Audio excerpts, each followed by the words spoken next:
Okay, so here's heat 3, and now I have the rear camera working, so I've had some camera issues as well, so finally there. And I think I'm in 6th position here, even though I finished 2nd the last heat, because I didn't finish in heat 1, I'm in 6th. Just on the outside, you can see the guy at the front is not in the tram lines. He's supposed to be where I am, on the left, so he's going to get a penalty. Anyway, and then you can see I'm on the outside. Not really anywhere to go. Nan's done really well. He's gotten up ahead there, and I got kind of caught out on the side. So Timothy's ahead of me, and then ahead of him is Anthony Matre. So, there they go. They've had a little bit of a bump into that corner. I'm trying to look, but I can't see a way through. Just following them through this midsection, coming back over the hill. And you can see Marco's behind me, I think. Oh, there we go. He's gotten past Anthony. And I'm just on the outside here, but I'm in the dirty area. But I had to hold through there and managed to get out. So I'm still behind Tim. And can't even see who's behind me. I think they've lost a bit of ground behind me now. Going into the sun's really hard. You just basically stay flat and just hope for the best as you turn through there. Making sure you do turn. There we go. Alright, so just following through for Tim here. Just trying to see if I can get a little bit closer. Don't want the leaders to get away too far. And it's really good having this rear camera. I didn't get to see any of this footage before, obviously, because we don't have rear vision mirrors on karts. But now I can see who's behind me. So I'm really up behind Tim here. I feel really strong through the midsection. It's just as usual with the Rotax, it's a little bit down on power. I was very hesitant with the throttle there. Yeah, just because it squeals out, so I didn't really push through as much as I could. Anyway, I'm really close to Tim here, so let's see what we can do. So neck and neck here, he's getting away a little bit, and then you can see I've gone a bit wide. There we go. So he's been getting the slipstream from the guy in front, but I haven't been able to get through. So that's Blair. So Blair's in front of me now, and see how we go here. No, I couldn't get him there, so I backed off early because he's braking a bit early there, so I didn't think I'd have time to actually get up the inside. But yeah, there we go. So there's something changing there, and then that's it. And there's a big accident. It was actually Tim and Nan got together. Okay, and looking at the replay here, you can see Tim's up the inside, and then Nan is there as well, and they interlock wheels, and they get pushed off together, and then the other guy gets caught behind them. So that was really tough. There was a third person in there, but I'm not sure who that was who got booked. So we actually made up 3 positions. So that was really, really lucky. And so now I'm passing here. I'm passing Blair into this corner, and you can just see he's got his clear visor behind me, staring into the sunlight. I'm just checking behind me to make sure he's not too close, because it's really hard through that corner to brush off speed when you go in sharply.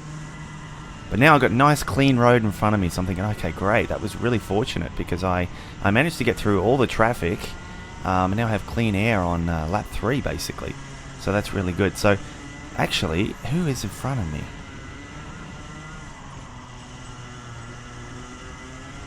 I'm trying to figure out who's in front of me now.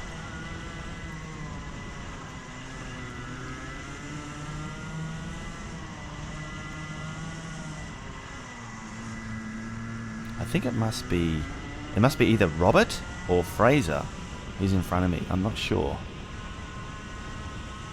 It's really confusing sometimes. Hang on, let me just have a look at the camera here. So hang on, who have we got? So that's Robert, and then there's me. Maybe Fraser's in front of Robert. I must have missed him. So Fraser's number 23, I believe. I'll have to check the next lap to see where he is. But anyway, I'm trying to chase Robert. But Robert's... I've never met him before, but I was speaking to him a little bit on the grid, and he was saying that he used to race a lot, and he's just coming back from a bit of a hiatus. So he's actually a P-plater here, but he's clearly not a P-plater because he's driving very quickly. So I'm pretty much neck and neck with him here. I'm not really catching him. So I don't even know what position I'm in. I'm supposed to be 3rd at this stage. Let's see who comes through here. What number is this? I can't even see that number. But I think it might be Fraser.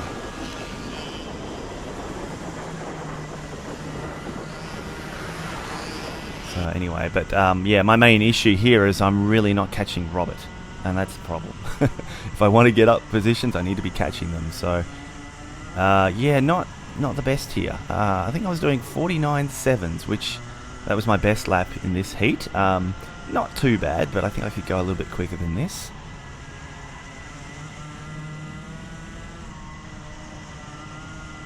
Yeah, you can see into that corner I really slide the rear out a little bit, mainly just to turn it, but you don't want it to slide too much because then it bogs down. I think it wasn't too bad. And through here you want to go absolutely flat, but again I don't want to go wide like I was the first when I was behind Tim in the previous race, because yeah, then you lose a lot of speed. You have to really keep it tight, but then there's a huge bump. Through here, you just try to swing it through as much as you can without lowering the speed too much. You've got to brake on the entry though, and I love this corner. This is my favourite one. That was a bit oversteery, but I think you can take a lot of speed through there.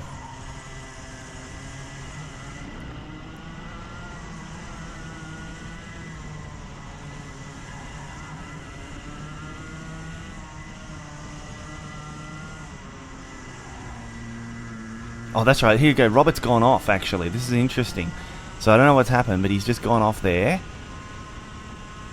And, yeah, so now I have a chance to catch him a little bit.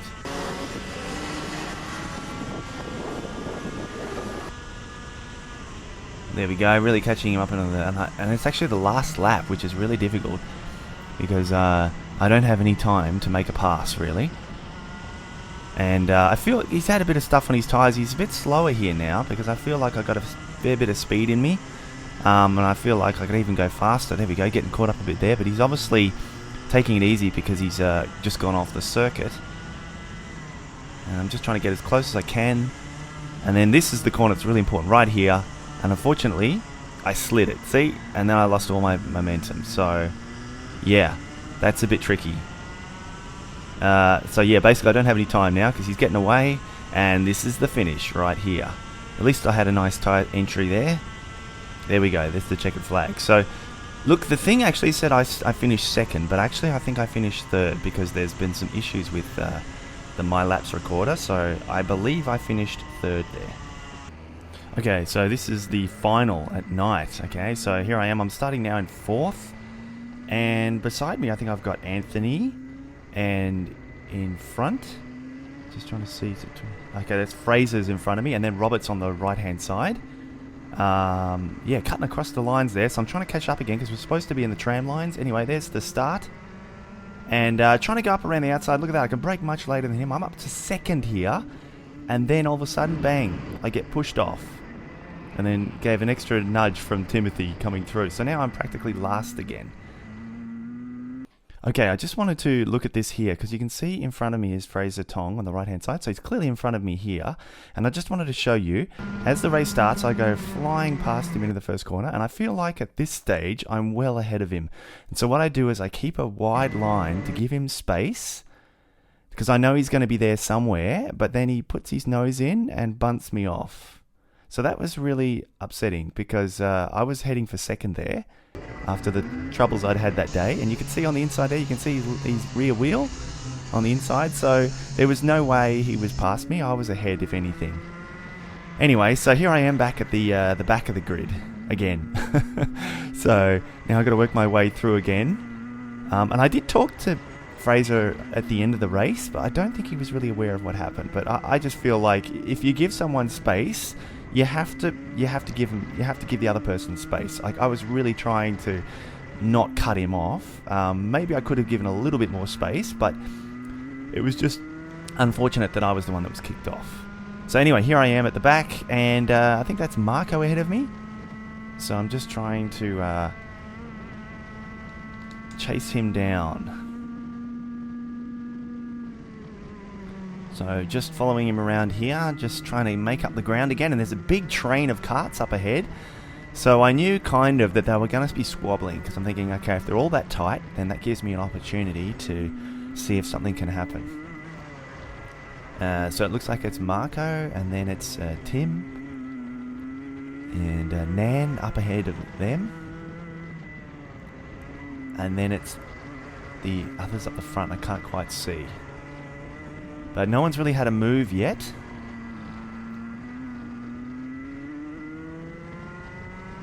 You can see my visuals come on. I've got the green lights, which means it's a faster lap. But I managed to get the light on my Micron working today, so I've had to change it to blue because the other colour wasn't working. So it's good in the night to be able to see what your revs are and everything. And look, there's not much you can do here. It's basically just follow the leader. It sounds weird, but sometimes, there we go. Nan's going for a move. I don't think he quite made it. He was trying to go inside of Dan, actually. That's interesting. Dan's got the KA engine, which is very fast in a straight line, but is a bit slow coming out of the corners. But I was just saying that I try not to actually get too close, because it might sound weird, but you know, like when you're right up the backside of someone, if anything happens when you're in a train like this, you've got nowhere to go. You just smash straight into the person. So I kind of feel like when it gets really tight, you want to have a little bit of a gap, sometimes, not all the time, but sometimes, so that you can pounce if there's an issue. So that's what I was keeping in the back of my mind when it gets especially tight. Although I don't want to be so far away here, I want to be right up their backside into that corner so I can have a go, but I got a bad exit. But around here is like, you know, I don't want to be too close in case there's something that happens. And, you know, Nan... Oh, there we go. So Nan's got inside Dan. That was really interesting. And then... What happens here? Oh, no, that's okay. Oh, so there we go. I got past Timothy, I think. He must have tried to make a move on Dan and then got squeezed out. So now I'm up behind Marco again. Okay, see if I can get him on this exit. I don't know what's going to happen here. And you can see Dan's a fair bit further away. So Marco's getting away from me a little bit, but we're keeping reasonably close. He's looking for me. Gaining. Yeah, no, he was good there. He cut off the line just before I got alongside, so that was good. And there we go. We've got a bit of a gap here, so let's see what's going to happen. I don't know if Marco's going to catch up again. And there we go. Nan's going for another pass, I think. Yeah, so Dan... Oh, there we go. That's right. I got up the inside of Marco. I was very cheeky there because he got caught. And then Dan and... who was that? Dan and someone got caught up. I'm not sure who. Anyway, so Timothy's now got ahead of me. So, got ahead of Marco. Marco actually apologised to me at the end because he bumped me up the back as I tried to avoid Dan. But yeah, it was actually good for me because it got me going, because otherwise he might have passed me. so that was okay. Okay, so let's look at a replay. So I come up the inside of Marco, and he was very kind to me, let me through there. And Dan's catching up to Blair, and Blair goes wide, and he goes up the inside, and I could see it happening. So I'm like, stay back. And I get on the brakes, and then I just avoid them, but then Marco hits me up the backside. And then Timothy gets through again. So that was really interesting. But Marco actually apologised to me afterwards, but it was fine. He actually kept me going, so that was good. So now I'm behind Timothy again. And, God, I tell you, it's interesting. Like I said, sometimes hanging back can be an advantage, because when people are squabbling, if you're right there, you just got nowhere to go and you just go straight into them. I've had it happen so many times. So, oh God, I went over that curb again, which is not good. So here we go. I'm trying to close down on Timothy. And, you know, if only I had have got that second place in the first corner. Anyway, so trying to close him down, and I don't know who's ahead of him. It might be Nan up front. That's right, Nan is following someone. I'm not sure exactly who. But again, Nan is at Todd Road normally, and he is super quick. It's his first time at this circuit, and it's only taken him a few practice sessions, and he's right up there. So, yeah, really quick. And he's been really bold, too. He's been taking some passing moves into that corner. So, see what we can do. So, I'm right up here with Timothy now. So, I'm just trying to get through. Couldn't get through there because, you know, there's just nowhere to go. But I definitely feel quicker in the infield. And that corner, I'm really struggling there. It's because I get on the power. You get up over the crest, and then if you put power on, it slides. And so I keep taking the power off. But I think I just have to gradually glide over that hill. So here we go. I've lost a lot of ground to him just because of that hesitation moment. So I'm going to have to wait until I get to the end of the straight again. You can see, that's right, Nan's trying to pass at the top of the hill there.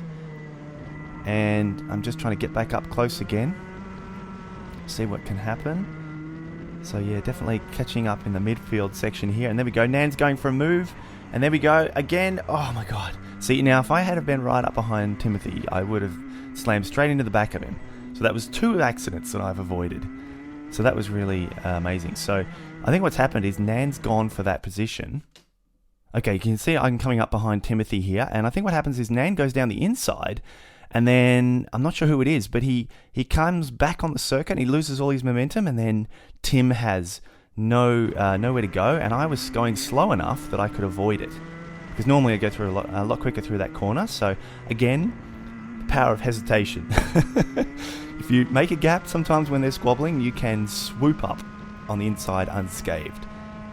But anyway, now I'm following Nan, and I was really hoping to catch Nan, but God, he's going quick. As I said, it's his first time at this circuit. It's unbelievable. In qualifying, I was really surprised that he wasn't that quick, because I know at Todd Road, he's unbelievable. So I was thinking, okay, maybe I have a chance to catch him on this circuit, but I think we're pretty much neck and neck here. He's catching Robert, though, I do believe. So I think I'm supposed to be third at this point. It's really hard to tell in this race because it's so difficult to see. But I believe I'm in third place. And Nan is catching Robert, and I'm pretty much holding on. You can see Robert just up ahead. And there's Nan, and there's me. Pretty much neck and neck, I think. I'd really love to say I'm catching him, but I don't think I am at this point. You can hear that Rotax revving. I've put an 87 sprocket in this time. I used to run, this is going to sound unbelievable, I used to run a 1280 on this circuit, even at the last race, you know, because I felt I was actually trying to run a much lower ratio, which would give you, theoretically, better straight line speed, but less revs. But going, another person I spoke to with the Rotax, he was saying if you raise the ratio to have more acceleration, so going from an 80 to an 87 is actually giving it a lot more acceleration out of these corners, the Rotax can actually rev better, and it brings on the power valve, which comes in about now, where the engine goes into a second gear and it goes, and you really need that with the Rotax. So you can hear it here, and I'm actually getting much more revs than I used to get.